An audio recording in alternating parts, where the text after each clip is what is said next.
Good morning. Happy New Year to you guys. So we're going to start off this year just like we started off last year, and that's with 21 days of corporate prayer and fasting. For the next 21 days, we're going to earnestly be seeking the heart of God as a church for the upcoming year.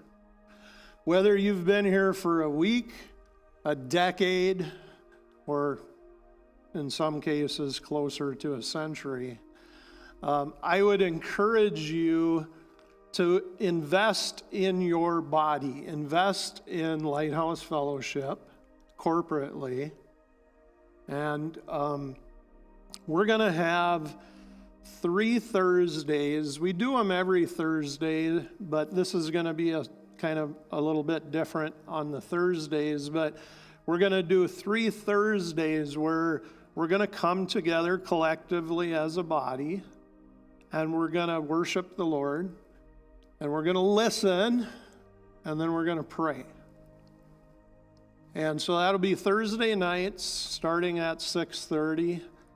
And it's usually done. You can leave as you have need, but it's usually done about 8:30. Sometimes a little prior, sometimes a little after. So I want to give you a little perspective on how to approach this 21-day period of fasting.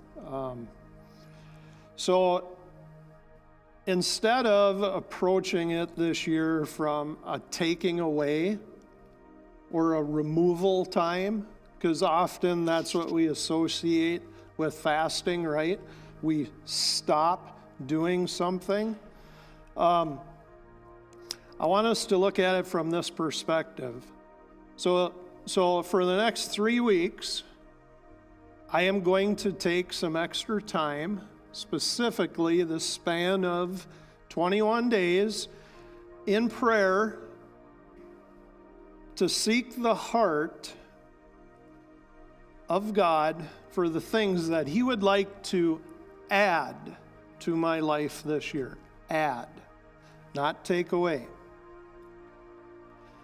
I'm also gonna fast for 21 days, and that looks different for everybody, depending on your physical abilities. But I'm gonna fast to create a hunger within me to seek something out.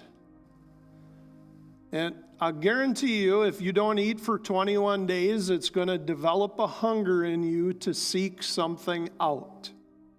The question is, what am I going to seek out? And we'll talk about that in a little bit. So come at this 21-day stretch of time, not from the perspective of removing something from your life, but adding something positive into your life. You know, Jesus points out in Luke chapter 11 that the mindset of simply removing something negative from our lives will not bring freedom, and it will not bring joy, ultimately. It may for a short time period, but it won't be for long, because that space that is now emptied is going to be filled by something. So Luke chapter 11, verse 24. When an evil spirit leaves a person, it goes into the desert searching for rest. But when it finds none, it says, I will return to the person I came from. So it returns and it finds that its former home is all swept and in order. Then the spirit finds 7 other spirits more evil than himself, and they all enter the person and they live there, so that the person is worse off than before they started.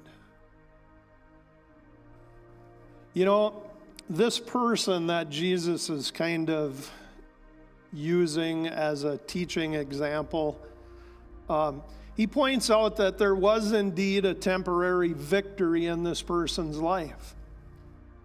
That the evil spirit did leave this. But he also points out that focusing merely on removing something negative from our life will never bring complete victory in our lives. That space, Jesus says, if it's going to be sustainable, that space has to be filled by something good. Now, over this 21 days, I could smash my smartphone or whatever. They could get every television out of our home and create a massive amount of space. But nothing sustainable in my life probably is going to take place from just removing that, because it's going to get filled. But if my intent is this, if my intent is to add something to my life that I've discovered during these 21 days of prayer and fasting, to add something that God has put before me, something good, that's sustainable. That's sustainable all year long. And so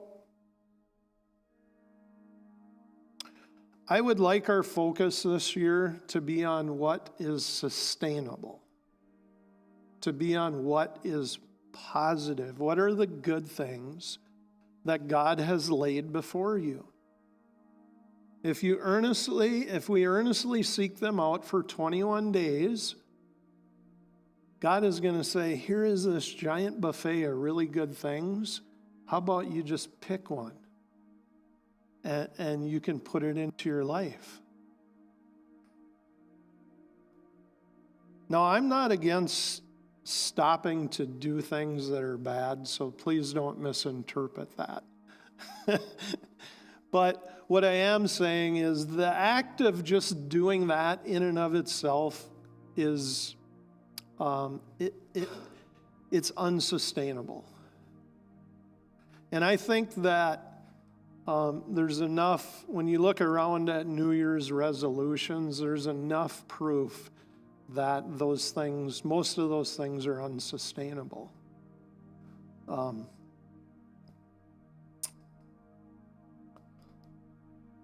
So I was successful to a large degree, but not totally successful. Not the way that I feel that the Lord wanted me to be successful in screen time on the iPhone or the computer or looking at sweet YouTube videos, whatever it is. And I was like, oh, Lord, what does this 21 days look like for me personally? What are you saying to me? Last year, I fasted. I did a water-only fast for 21 days, and that was awesome. It was good. But I really felt like there was something I missed in that process. And the Lord I'm unfolding to you what he spoke to me. And he said, well, yes, that was beneficial for you, but it wasn't sustainable for you. So this year, the Lord has led me to make a commitment to add something good from my life and focus on that first and primary over the removal of this thing. And this is for me personally. So I'm going to read 12 books this year. And I'm committed to reading a book a year. And they're going to be books that the Lord guides me to. But the point is this. For me to read 12 books in a year is going to consume some time. And I'm going to have to make a choice. So if I want to honor my commitment to the Lord and grow, there has to be an adequate amount of space for that to happen, right? And so I'm going to focus on adding this year versus taking away. And that's what I would encourage us to do as a body, is to add something good into whatever God lays before you. And so in that vein of thought, that's why we're going to kick off this year 21 days of prayer and fasting with a lunch buffet downstairs. Because I want you to see that God is going to lay a buffet before us for 21 days. And if we're merely focused on removal of things, I really believe that in that process, we're going to miss something. So as we fast, the challenge is to look for the things that God would have us to add this year, add personally and corporately. Now, if you haven't guessed, I am totally a glasses half full kind of person. And that's how I'm going to come at 2023. The glass is half full. And I know some people look at the same glass and they say, the glass is half empty, Pastor. But the title of the message today is the focus for the upcoming year, the emphasis, this underlying emphasis for 2023. And that's called better than anything. And I'll unpack that a little bit this morning. But as soon as I heard that phrase, better than anything, instantaneously, I knew that the Spirit was directing me not just to preach a one-time feel-good message on it, but that rather it would be the underlying current for this upcoming year. Better than anything. So here we go. Better than anything, 2023. And I couldn't think of anything else better to use as an illustration than this awesome machine here. This thing literally is better than anything else in its class. Scott, would you mind coming? This is actually Scott Harm's snowmobile.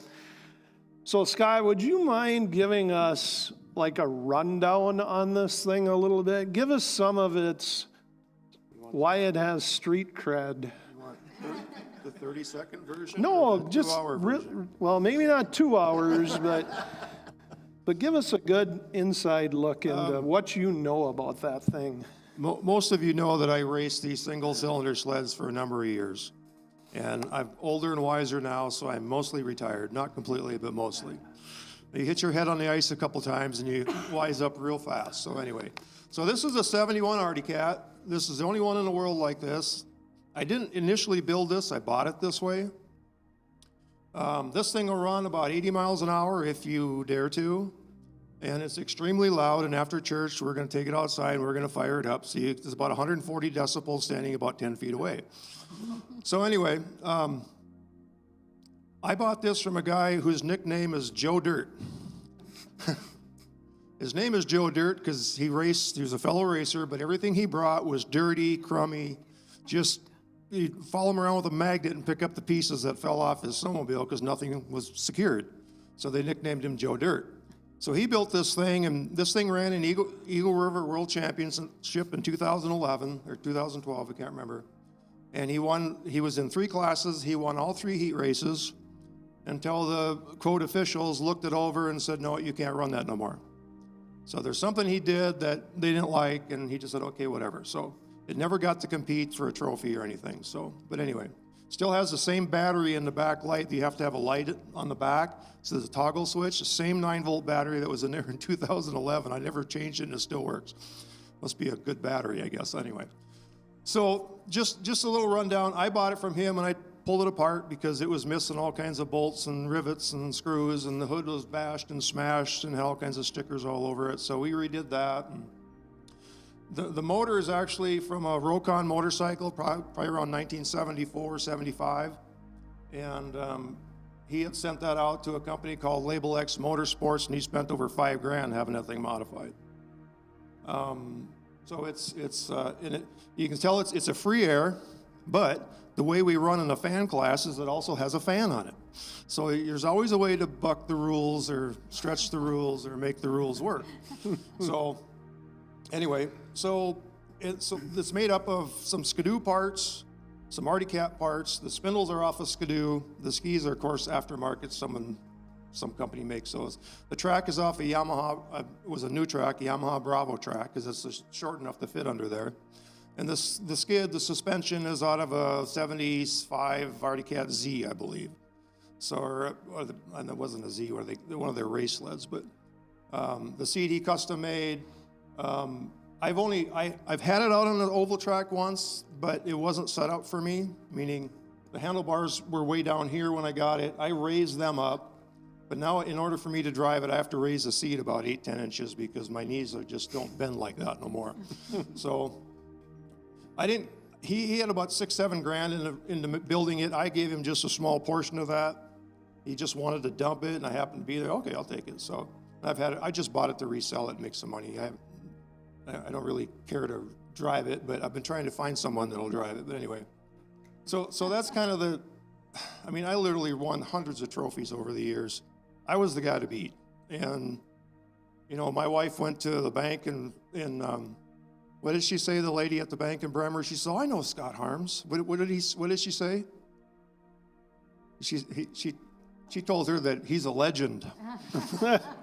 So if I wasn't in the top 3, I was broke down usually. So it was just a lot of fun. It was a total obsession. I went into it way too far, way too deep, for way too long, but I had a lot of fun. There's nothing like it. You got a helmet on, you got earplugs in, you can scream at people, they don't hear you. You can call them names, whatever you want to do, no one knows. But I have 3 other race sleds back at home that are they're all beat up. I wasn't the guy that took the greatest looking stuff out there. I had bolts shoved in where there wasn't supposed to be bolts and screws, and whatever it did to make it work for me is what I did. So that's kind of the story on that. And like I said, we'll fire it up later, and it's extremely loud. So I can't wait to hear it. All righty. That's my story. Thanks, Scott. So you might be wondering, what does that have to do with this year's emphasis? Well, I don't think that this would be stretching anything to say that I'm 100% confident that nobody in this room knows more about this snowmobile than Scott Harms does. Matter of fact, I would say that Scott Harms knows this snowmobile better than anything else. Maybe not just the snowmobile, but he knows a ridiculous amount about snowmobiles. So, the challenge is there anybody in this room who knows more about this particular awesome, shiny snowmobile than Scott Harms? If you do, stand up and come up here and let's hear about it. I didn't think so. And I would guess that would be true in any size of gathering. Scott has an intimate knowledge of this machine because he's had it at literally, when I was talking to him, he had every nut and bolt of this thing taken apart. There's nothing he doesn't know about this snowmobile. And with that knowledge, That knowledge brings with it a confidence. Scott has a confidence in this snowmobile because of his knowledge of it, his intimate knowledge of it. So if you're wondering where in the world this shows up in the Bible, it's actually talked about in 1 Samuel chapter 16 is where you're going to find this particular snowmobile, if you will. So 1 Samuel chapter 16, starting in verse 1, it says, "Now the Lord said to Samuel, you have mourned long enough for Saul. I have rejected him as king of Israel. So fill your flask with olive oil, go to Bethlehem, and find a man named Jesse who lives there, for I have selected one of his sons as my king." So I got to give you a little backstory about what's going on here before we dive into it. Saul had slipped up. He was the first king of Israel, and he had slipped up. He had made a mistake, a huge mistake. And God said, he's no longer going to be my king. I don't want him to be king of Israel. So Samuel is a prophet of the Lord. Samuel is actually an expert in all things pertaining to the Lord. He had a very intimate knowledge of God. Prior to Saul, Samuel really was the person that guided Israel. But Israel wanted a king because they wanted to be like everybody else. So they're like, give us a king, give us a king. And God said, okay, fine. You can have a king. They ended up with Saul. Saul let him down. And now God tells Samuel, I've found another king. I want you to go to this place, and I want you to anoint this person as my next king. He will be the next king after Saul. And so that's where this story is jumping in at. And that's where we're going to enter the text this morning. So, verse 2. So Samuel replies to God. He says, God, how can I do that? If Saul, the current king, hears about it, he's going to kill me. And then God says, well, Samuel, take a heifer with you and say that you have come to make a sacrifice to the Lord. Invite Jesse to the sacrifice, and I will show you which one of his sons to anoint for me. So Samuel did as the Lord instructed, and when he arrived at Bethlehem, the elders of the town came trembling to meet him. So that's how much power and authority that Samuel had. Like, he had the respect of Israel totally. And so they said, what's wrong, Samuel? Like, why are you here? We must have done something wrong. Do you come in peace? And Samuel replied, I have come to sacrifice to the Lord. Purify yourselves and come with me to the sacrifice. And then Samuel performed the purification rite for Jesse and his sons, and he invited them to the sacrifice. And when they arrived, Samuel took one look at Jesse's first son, Eliab, and he thought, surely this is the one. This is the one. But the Lord said to Samuel, this is verse 7, don't judge by his appearance or his height, for I have rejected him. The Lord doesn't see things the way you see them. People judge by outward appearance, but the Lord looks at the heart. Point number 1. God knows you a whole lot better than any expert knows you. Samuel was an expert. He was an expert prophet.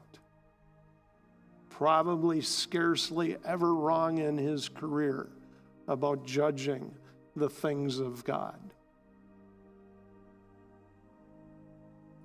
There was no one alive at that time who was probably more of an expert in the spiritual realm than Samuel was. He was the most renowned prophet of that day, expert in all things God. He was there to anoint this new king of Israel, who to Samuel was totally obvious. But God said, "No, Samuel. Samuel, I know the new king. I know him better than you do, Samuel." You know, experts can put labels on things. They can put labels on people. I have talked to countless people over the years that some expert had placed a label on them early on in their childhood, and the person has struggled with that label their entire life. Maybe that's you this morning. Maybe there's been some experts that put labels on you. Well, I want you to know that God knows you a whole lot better than the label that an expert put on you.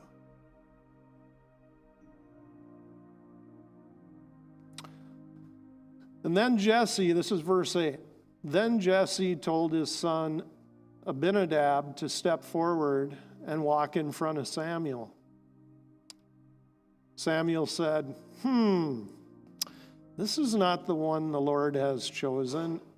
And then Jesse summoned his next son, but Samuel said, neither is this the one that the Lord has chosen.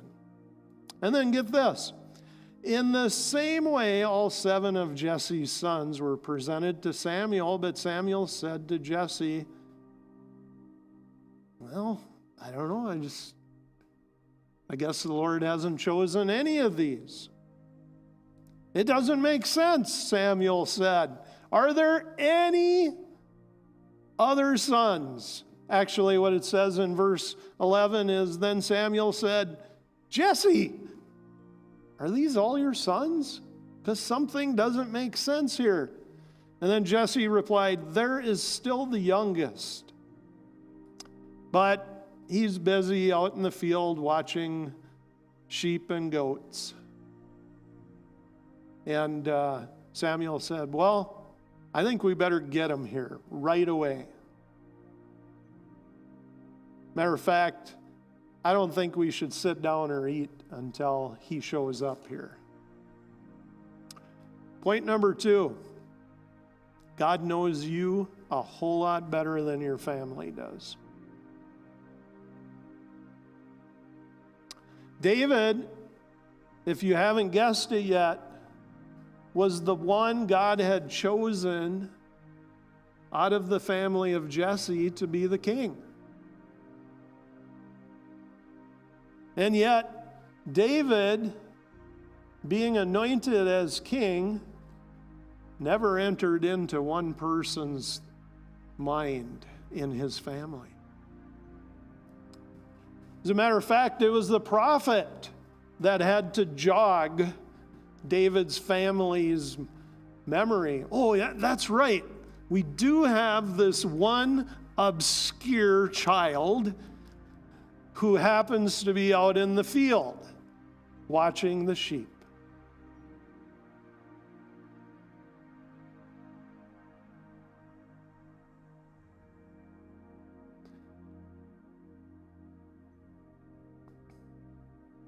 You see, God knows us even better than our families know us. And you know, that's another area that people really struggle in, is their family's assessment of their capabilities in life. We're gonna read later on, when David shows up at a war, we're gonna read later on how his family laughed him off at this battle.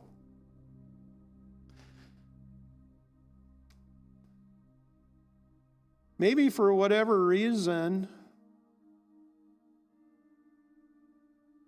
you feel that your family has put a tag on you and has limited your capabilities somehow. Well, I want you to know this morning that the truth of the matter is God knows your potential better than anyone in your family knows it. He sees it. You know, there was a pattern if you follow David's life. He lived by a pattern, and his pattern of how he lived his life, it was never limited by what the experts labeled him as, nor was it ever limited by what his family labeled him as. David acted and lived his life based on God's knowledge of him. Listen to David's description of how well God knew him. This is in Psalm 139. You made all the delicate inner parts of my body, and you knit me together in my mother's womb. Thank you for making me so wonderfully complex. Your workmanship is marvelous. How well I know it. You watched me as I was being formed in utter seclusion, as I was woven together in the dark of the womb. You saw me before I was born. Every day of my life was recorded in your book. Every moment was laid out before a single day had ever passed. How precious are your thoughts about me, O God. They cannot be numbered. I can't even count them. They outnumber the grains of the sand. When I wake up, you are still with me. That's how David lived his life, under that label. You know, there's another guy in the Bible, young man, probably seen as totally incapable, and that was Jeremiah the prophet. He was probably living a limited life based on incomplete knowledge before God had called him. In Jeremiah's mind, if you read in chapter 1, Jeremiah, in his mind, he could not be what God called him to be. Listen to how God addresses Jeremiah to break off the chains of Jeremiah's limited knowledge. Jeremiah 1:5, I knew you, this is God speaking directly to Jeremiah. I knew you before I formed you in your mother's womb, Jeremiah. Before you were born, I set you apart and I appointed you as my prophet to the nations. When Jeremiah realized that God knew him better than anyone, it changed how he lived his life.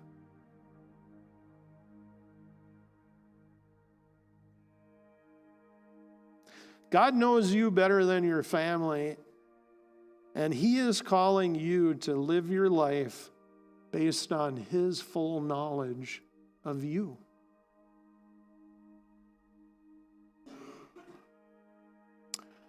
All right, back to the text. Chapter 16, verse 12. So Jesse sent for him. So now David's dad says, okay, we'll go get him. And David shows up, and it says that he was dark and handsome with beautiful eyes. And the Lord said, this is the one, anoint him. So David stood there among his brothers. Can't you almost see this scene? There's this little runt, pipsqueak, youngest brother in the middle of his whole family, and they're like, what is going on? What is happening right now? And this prophet, the expert, anoints him as the next king of Israel in front of his entire family. So Samuel took the flask of olive oil that he had brought, and he anointed David with the oil, and the Spirit of the Lord came powerfully upon David from that day on. And then Samuel returned to Ramah.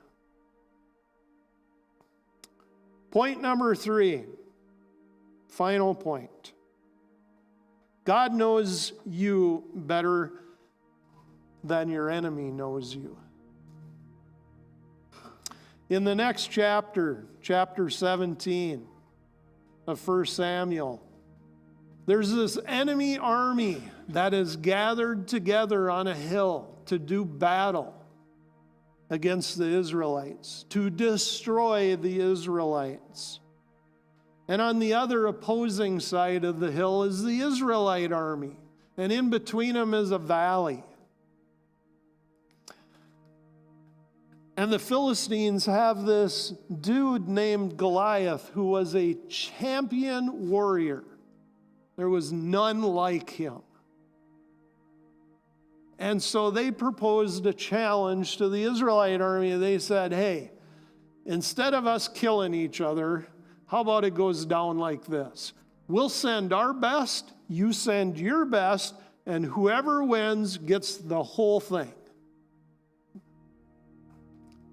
And so for 40 days, this guy named Goliath, a Philistine, a champion warrior, marches down off the hill into the valley to battle one of the Israelites' champions, whoever that would be.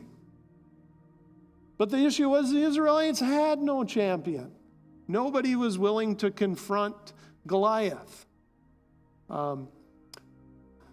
Some sources say that he was 9 feet tall. That's a big dude. He was actually from a family of giants. So 3 of David's brothers are in the Israelite army at that time. They're actually at that battle. So Jesse, David's dad, one day decides, I'd really like to know how my sons are doing, so I'm going to send the little pipsqueak, David, to the battle. I'm going to send him with some cheese and milk and stuff for his brothers, and then he can go see what's going on and come back and give me a report. And so David submits to his father, and he goes there, and he shows up just about the time Goliath is making his way down into the valley to spit obscenities at Israel. And David's like, what? What is going on here? Who is this? And then so he gets filled in, and in the conversation it's brought up that whoever defeats Goliath, the king will give him the most prized possession in all of the world, tax exemption, and a daughter. But tax exemption was the big one. And David's like, wow, I could be tax exempt for the rest of my life? And so he's like, that sounds pretty good to me. And David's three brothers are like, shut up, you little pipsqueak. Give us the cheese and go home. I'm paraphrasing that, but it's to that point. And so David wanders over towards where the king is and starts shooting his mouth off. And the king catches wind of it. He goes, hey, you, come here. You want to fight the champion? You don't look like a champion. And they go through this. And fight. You know, the king only really has one of two options. First option is go out there and get killed like a man, and then he's done, right? Or he can send somebody else to get killed. So he decides, yeah, I think I'm going to send somebody else. So he's like, oh, I'll tell you what, David. Here, you take my best stuff, because you're going to need it, and you go out there with my giant sword and this heavy armor, and you take all this stuff, and you go defeat him. So David tries it on, and he's like, yeah, this stuff it isn't going to work for me. I think I'll use what I have and what I know. And so David picks up a couple rocks on his way down this hill. Goliath's already there. He's waiting. He's been spitting obscenities at Israel and Israel's God. And down comes the hill for the first time in 40 days. The first time in 40 days somebody's actually coming down the hill to meet Goliath. And here it is, this little pipsqueak. And Goliath takes one look at him and says, what in the world? Am I like some kind of dog that this is the best thing you can send at me, Israel? And then in verse 48, listen to this. This is in chapter 17, verse 48. So it says, as Goliath moved closer to attack, David ran out to meet him. Reaching into his shepherd's bag and taking out a stone, he hurled it with his sling and he hit the Philistine in the forehead. The stone sank in and Goliath stumbled and fell to the ground. So David triumphed over the Philistine with only a sling and a stone, for he had no sword. And then David ran over, pulled out Goliath's sword from its sheath, and David used it to kill him. And then he cut off Goliath's head with his own sword. David's enemy thought he knew David, and somebody needs to hear this today, but it turns out that God knew David a whole lot better than Goliath did. A whole lot better. The truth is, yes, we have an enemy who would like nothing better than to destroy us and to destroy our families. And the enemy would like that more than anything. But I want to tell you something. If you get nothing out of the rest of this message, take this home with you. God knows you a whole lot better than your enemy knows you.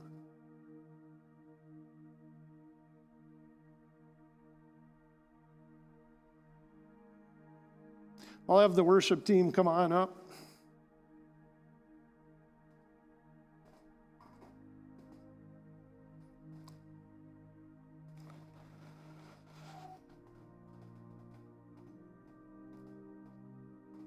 So my question for us this morning is pretty simple. This actually is out of one of the Thursday night prayer meetings that we've been having. My question for you is this.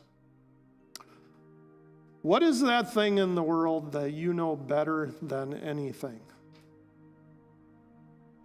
For David, it was God. He knew God better than anything in his life. And he lived his life according to the knowledge that God had of him. God had called him. You know, nobody becomes a Christian by accident. You become a Christian because you have received a call. Now, not everybody answers the call, but you've received a call. God knows you better than the experts, better than your family, and better than your enemy, and he called you.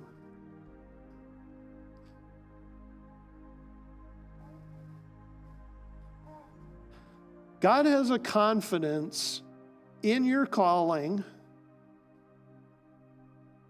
that the experts do not have, that your family quite possibly may not have, and surely your enemy does not have.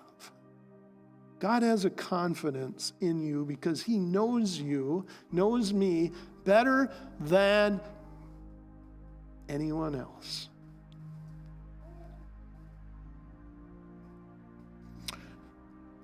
Wouldn't it be fun? Wouldn't it be freeing? Wouldn't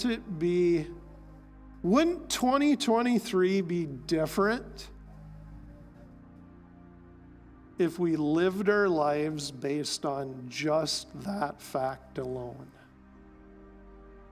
The full confidence that God knows you better than anything. And he called you. I think he knows what he's doing. When I look at this snowmobile, if you were to tell me to get on that and drive it across the country, I would have very little confidence in that snowmobile because I don't know anything about it. But yet, the one who knows it better than anyone else would have a confidence in that particular machine that nobody else can have.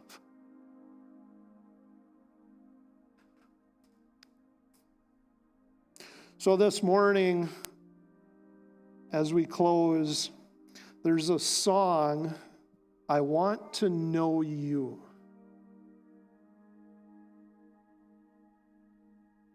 And in the song, there's the lyrics. I want to know your heart better than anything I've ever known. If we can get a grip on that, if that becomes the cry of our heart this year and for the next 21 days, that'll change how we live our lives. So let's worship together this last song. Really listen to the lyrics. They're powerful. They're few, but they're powerful lyrics. And for the next 21 days, let's really push in together and make the cry of our heart to know his heart better than even Scott Harms knows that snowmobile. So let's worship together.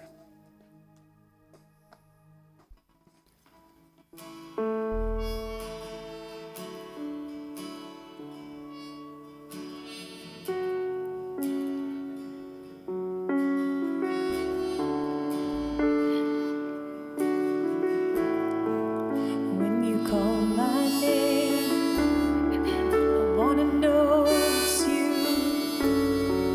I wanna know it's you.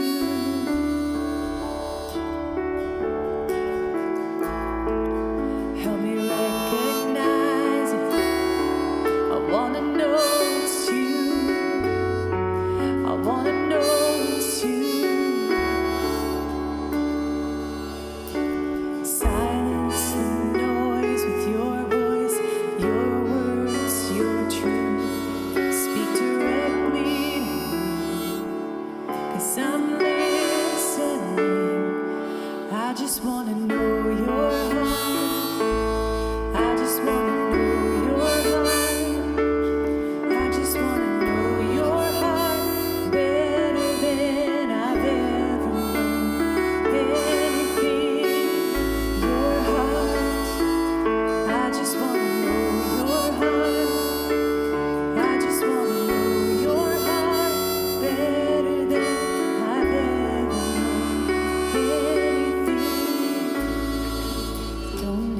hesitate. Make it loud and clear. Make it loud and clear.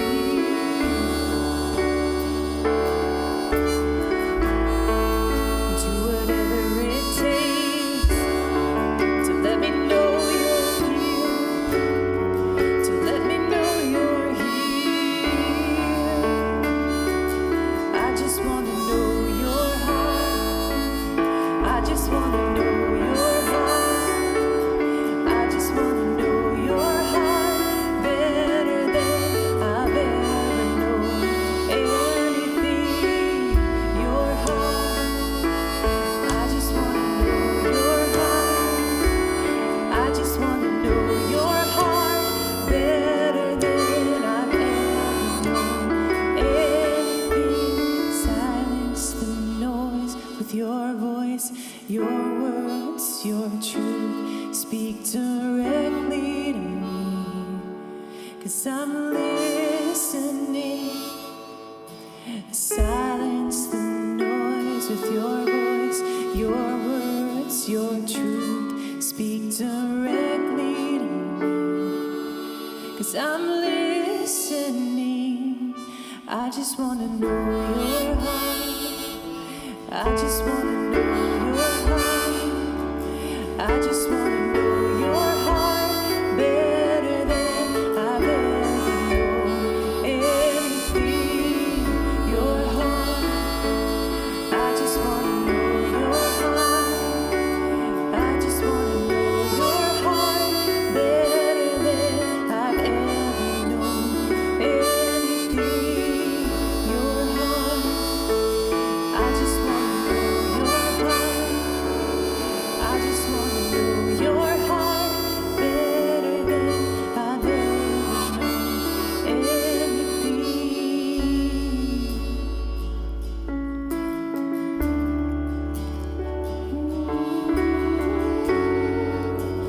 Better than I know, better than anything, Jesus. Let me know your heart, Jesus.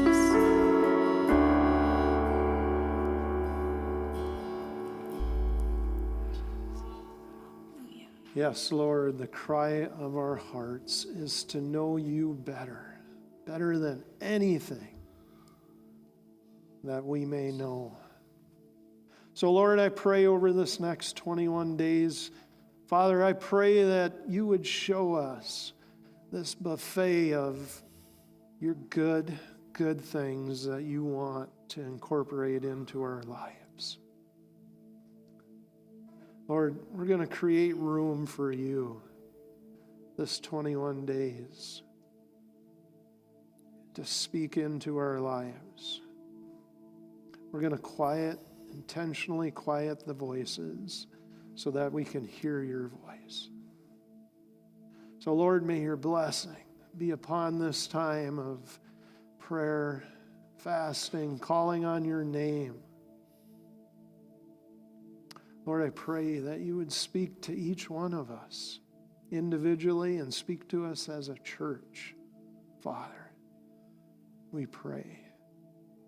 And Lord, we pray now that, Lord, that you would bless the food as we enjoy it together, the fellowship. Lord, may our conversation be centered on you. May it be centered on these upcoming 21 days. So, Lord, may this food be blessed into the nourishment of our bodies. And Lord, we are confident that you know us better than anything, and grateful and thankful and comforted from that fact. In Jesus' mighty name, and everybody said, amen, amen.